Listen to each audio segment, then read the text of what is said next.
way people are enjoying everything. We're going to be taking a look here in just a second about, I think we're looking at it right now, an extended version of what we saw yesterday, or at least expanding on what we saw, and talk a little bit about how this ended in the teaser there. Both. So essentially, what we're seeing here is sort of Ezio's journey.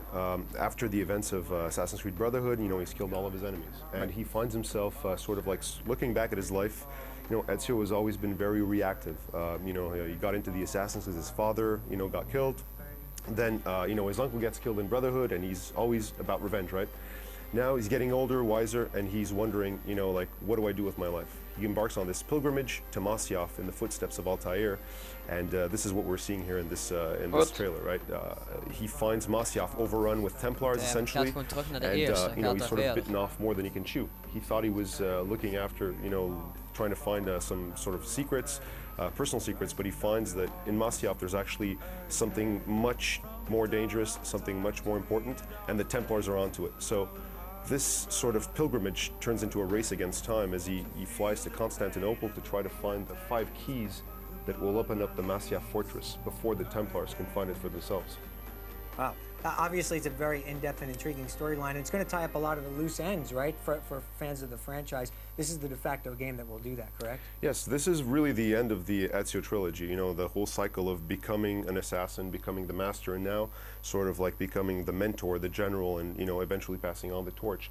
So everything has sort of been leading up to this moment where we've left fans with a lot of different sort of like loose ends, a lot of different mysteries, and everything sort of comes together in this last installment of the Ezio trilogy. I think a lot of people look at Assassin's Creed, they enjoyed the concepts presented in the first game. I think the second game obviously got a lot more right, refined a lot of the gameplay. What type of refinements and enhancements can we expect in Revelations that are going to really take this franchise to where you think it could and should be?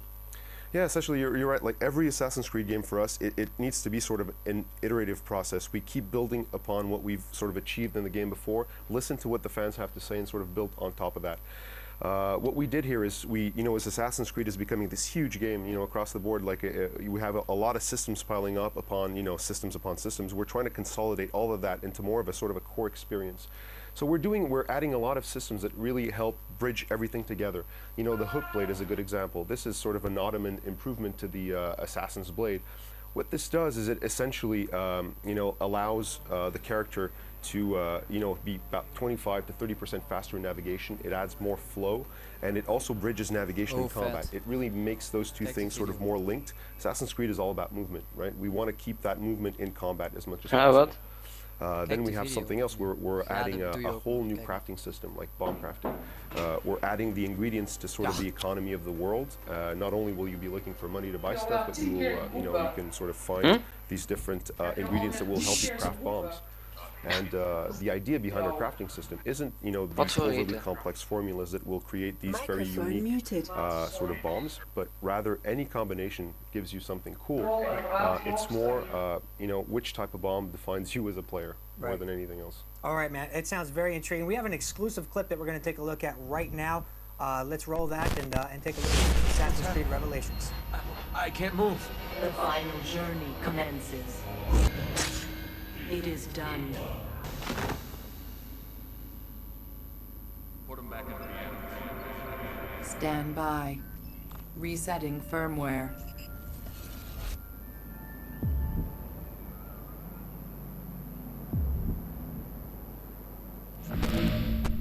What the hell?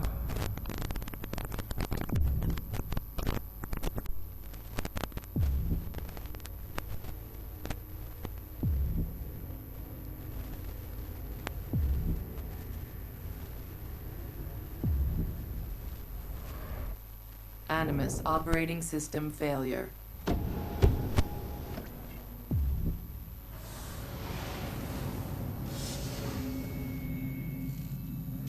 Very intriguing there, obviously. Teasing a lot of things that we're looking at in Assassin's Creed Revelations. Tell us what we were looking at specifically there. So, for those of you who saw the Ubisoft conference yesterday, our E3 demo sort of ended in this sort of strange shot on this island. This sort of elaborates a little bit more on what we saw yesterday.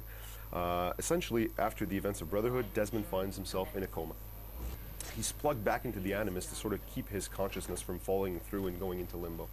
But since he's so like weak and his consciousness is sort of like fading, he goes straight down through the what we call the White Room. The White Room is sort of the Animus loading program. You know, you see this all the time when you load different memories in Assassin's Creed and all the previous ones. But what most people don't know is that under the White Room, there's sort of this operating system, what we call the Black Room. It's much more powerful than the White Room, but it's also less user-friendly. So he falls directly through the White Room because his consciousness is too weak, falls into the Black Room, and now he finds himself sort of in this low-level Animus limbo. The world around him, as you saw in this teaser, is being sort of shaped by bits of his subconscious. It's all being put together, and he sort of needs to travel through this strange, eerie world populated by elements from his subconscious, from his past, and he needs to navigate through this as he finds ways into achieving like entry points into Ezio's memories. Obviously, it's tying up all these loose ends, and let me just ask you outright, is this a game that needs to be played by people who have experienced the whole series, or are you also trying to make it accessible for newcomers? Is it going to be relevant or understandable at all? Yes, it is. Actually, what we're doing with this game is not only are we explaining everything, like we're recapping everything, but we're setting everything up for, the ending of Ezio and what's to come.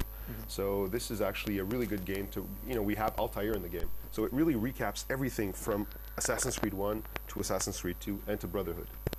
Well, it sounds really exciting, man. I know Assassin's Creed fans and newcomers can't wait to check it out. Amanda, I think you got some word on some E3 happenings. Let's go to you. Yes, thank you, Daniel. Now, I hope you're enjoying our live coverage here on Game Trailers. E3's doors are officially opening, so I'm going to head over to the show floor to report throughout the day and see what kind of exciting stuff I can find over there.